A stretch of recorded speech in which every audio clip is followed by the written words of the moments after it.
দেখো, আজকে আমি মাটনের অন্য একটা রেসিপি নিয়ে তোমাদের সামনে এসেছি, সেটাই শেয়ার করব। আমার এখানে মাটন আছে 750 গ্রাম মতন। মাটনের পিসটা দেখলাম ঠিকই আছে, খুব ছোটও নয় খুব বড়ও নয়, মোটামুটি ঠিকই আছে। তো আমি এটা ম্যারিনেট করে কিছুক্ষণ রেখে দেব। 6-7 ঘন্টা রাখলে তো খুবই ভালো হয়, তো হাতে অত সময় নেই। 1-1.5 ঘন্টা মতো আমি পেয়েছি, সেটা সেই সময়টাতেই রাখবো। তো এনেই বাজার থেকে তোমাদের দাদা এনেছে, আমি ধুয়ে জল ঝরিয়ে ভালো করে বেছে পরিষ্কার করে নিয়ে নুন হলুদ দিলাম আর দই দিলাম, আর জিরে গুঁড়ো দিলাম বড় 2 চামচ দিলাম, আর ধনে গুঁড়ো দিলাম 1 চামচ, বড় চামচের 1 চামচ ধনে গুঁড়ো দিলাম। এটা একটু করব আজকে নবাবী মাটন। লঙ্কা গুঁড়ি দিলাম, লাল লঙ্কা গুঁড়ি দিলাম 2 চামচ মতো, ছোটো চামচের 2 চামচ দিলাম। পরে আরও ঝাল লাগলে আমি দিতে পারবো, কিন্তু বেশি ঝাল হয়ে গেলে তখন আমি আর ঝালটা মেকআপ করতে পারবো না, ছেলে মেয়ে খেতে পারবে না, সেজন্য আমি ঝালটা বেশি দিলাম না। গরম মশলা দিয়ে দিলাম, আবার একটু গরম মশলা দিয়ে দিলাম।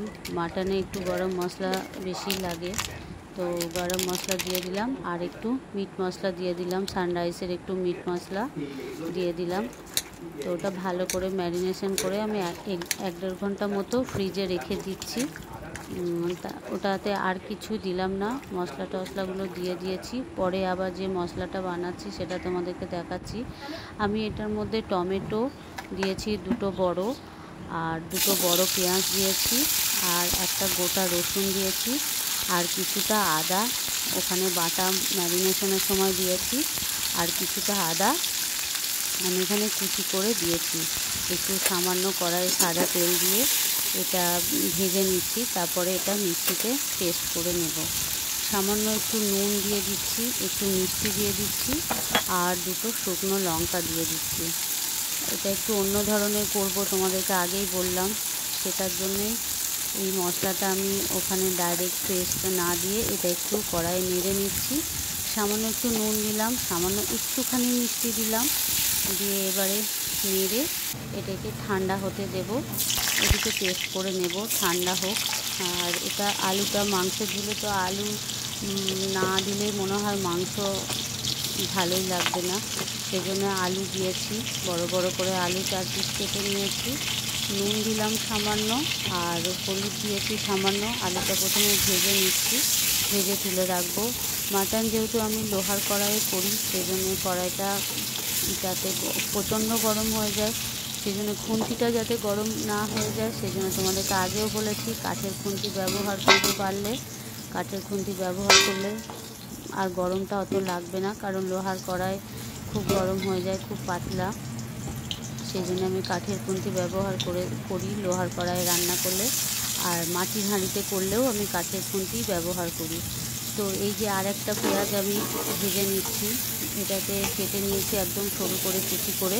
তো এটাকে ভেজে আমি তুলে রাখবো, পরে আমি এটা মেশাবো। পরে মাটনটা হয়ে গেলে তখন আমি এটা মেশাবো। তো এটা প্রথমে একটু লাল করে ভেজে নিয়ে তুলে রাখবো। ওখানে যেহেতু 2টো বড় পেঁয়াজ দিয়েছি, আর এখানে একটা বড় পেঁয়াজ কুচি করে কেটে নিয়ে ভেজে তুলে রাখছি। মাটনটা করতে একটু সময় লাগে, যেহেতু মাটন সিদ্ধ হতে টাইম লাগে, সেই জন্যে একটু সময় নিয়ে হাতে সময় রেখে করতে হবে।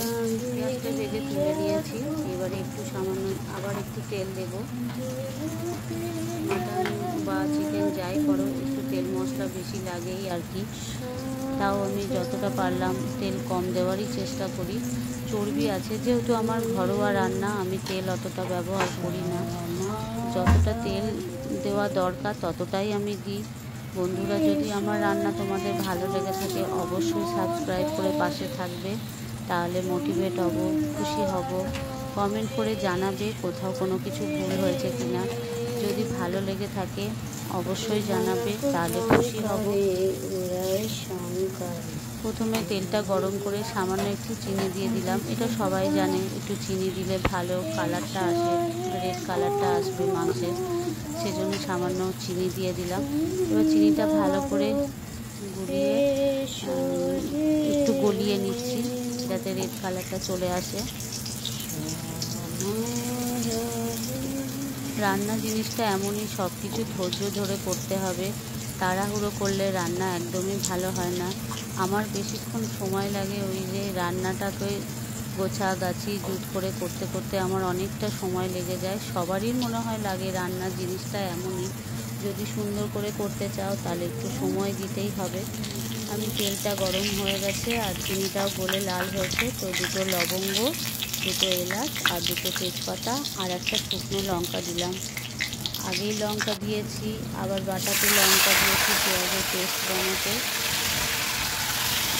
মাটনটা দিয়ে দিলাম তেলের ওপরে। মাটনটা ভালো করে এবার কষিয়ে নেব, কারণ মাটনটা সময় লাগে যেহেতু, সেহেতু ওটাকে আস্তে আস্তে কষাতে হবে। ওদিকে একটু সামান্য জল গরম বসিয়ে দিয়েছি। জল গরমটা দিলে তাড়াতাড়ি মাটন বলো চিকেন বলো সিদ্ধ হয়ে যাবে।